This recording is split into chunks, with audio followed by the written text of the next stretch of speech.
Assalamualaikum warahmatullahi wabarakatuh. Perkenalkan, nama saya Nabila Novita Azahra, nomor absen 20 dari kelas 11 MIPA 6. Di sini saya akan menjelaskan tentang sistem pencernaan manusia sebagai pemenuhan tugas biologi. Pencernaan makanan meliputi beberapa proses, di antaranya yang pertama, ingesti atau masuknya makanan ke dalam mulut. Yang kedua, pemotongan dan penggilingan yang dilakukan secara mekanis oleh gigi dibantu dengan saliva. Yang ketiga, peristaltik atau gelombang kontraksi otot polos involunter atau tidak sadar yang menggerakkan makanan sehingga tertelan dan masuk ke dalam saluran pencernaan. Yang keempat, digesti atau hidrolisis kimia yang menguraikan molekul besar menjadi kecil sehingga mudah diabsorpsi oleh darah. Yang kelima, absorpsi atau pergerakan produk akhir pencernaan dari lumen saluran pencernaan ke dalam sirkulasi darah dan limfa untuk digunakan sel-sel tubuh. Yang terakhir, defekasi atau proses eliminasi zat-zat sisa yang tidak tercerna oleh tubuh dalam bentuk feses dari saluran pencernaan keluar tubuh. Sistem pencernaan pada manusia meliputi saluran pencernaan dan kelenjar pencernaan. Untuk saluran pencernaan terdiri dari mulut, kerongkongan, lambung, usus halus, usus besar, dan yang terakhir anus.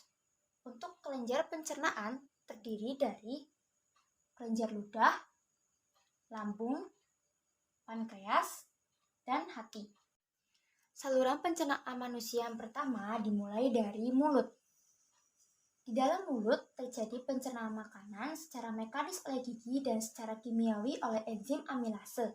Bagian-bagian penyusun rongga mulut antara lain bibir yang berfungsi untuk menerima makanan dan membantu menghasilkan suara. Kemudian ada gigi yang berfungsi untuk menggigit, menyobek, memotong makanan, serta berbicara. Kemudian ada lidah yang digunakan untuk mengecap rasa, dan terakhir ada kelenjar saliva yang digunakan untuk melarutkan makanan untuk pengecapan rasa. Dari mulut, makanan bergerak menuju ke arah kerongkongan. Kerongkongan berfungsi untuk menggerakkan makanan ke arah lambung dibantu dengan gerakan peristaltik. Gerakan peristaltik adalah gerakan otot-otot yang berkontraksi untuk mendorong makanan sepanjang saluran pencernaan. Setelah melewati kerongkongan, makanan akan masuk ke dalam lambung. Lambung merupakan organ pencernaan yang berbentuk huruf C. Nah, lambung ini terletak di rongga perut bagian atas sebelah kiri, tepat di bawah diafragma. Lambung terbagi menjadi 4 bagian, yaitu kardia, fundus, badan, dan pilorus. Kelenjar pencernaan menghasilkan 2-3 liter cairan lambung yang mengandung enzim pencernaan, asam klorida, mukus, garam-garam, dan air.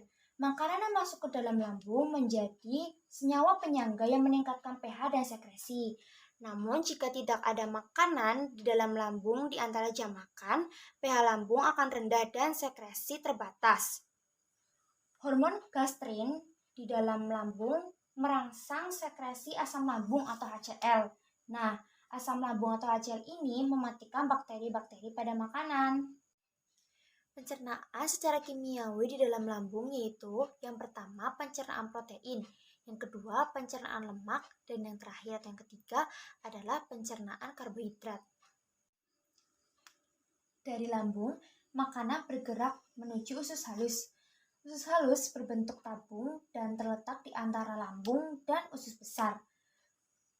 Usus halus terdiri atas 3 bagian, yaitu usus 12 jari atau duodenum, usus kosong atau jejunum, dan usus penyerapan atau ileum. Struktur usus halus sendiri memiliki banyak jonjot usus yang berfungsi untuk memperluas permukaan penyerapan, sehingga makanan dapat terserap sempurna. Dari usus halus, proses pencernaan berlanjut ke usus besar. Nah, usus besar ini tidak memiliki jonjot usus, tetapi memiliki daya regang yang cukup besar. Usus halus terdiri atas 3 bagian, yaitu sekum, kolon, dan rektum. Salah satu fungsi usus besar dalam sistem pencernaan manusia adalah mengeluarkan zat sisa dalam bentuk feses.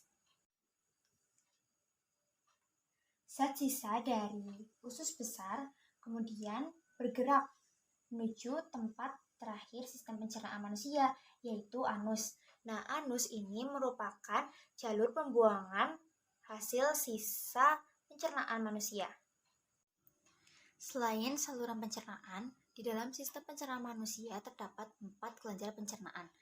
Yang pertama, kelenjar ludah atau kelenjar saliva.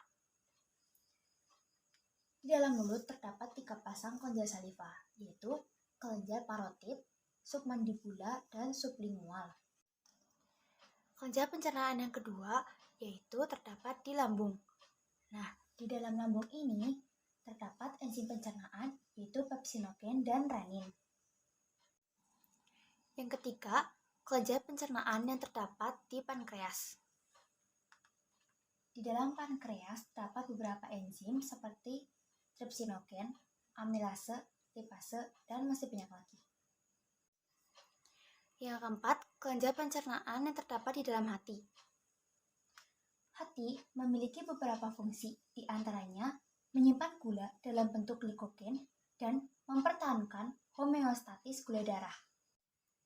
Sistem pencernaan manusia juga bisa terkena penyakit, di antaranya ada sariawan, diare, sembelit, radang lambung, dan masih banyak lagi. Oleh karena itu, kita harus menjaga sistem pencernaan kita agar tetap selalu sehat. Sekian penjelasan sistem pencernaan manusia dari saya. Apabila terdapat kesalahan, saya mohon maaf dan terima kasih. Wassalamualaikum warahmatullahi wabarakatuh.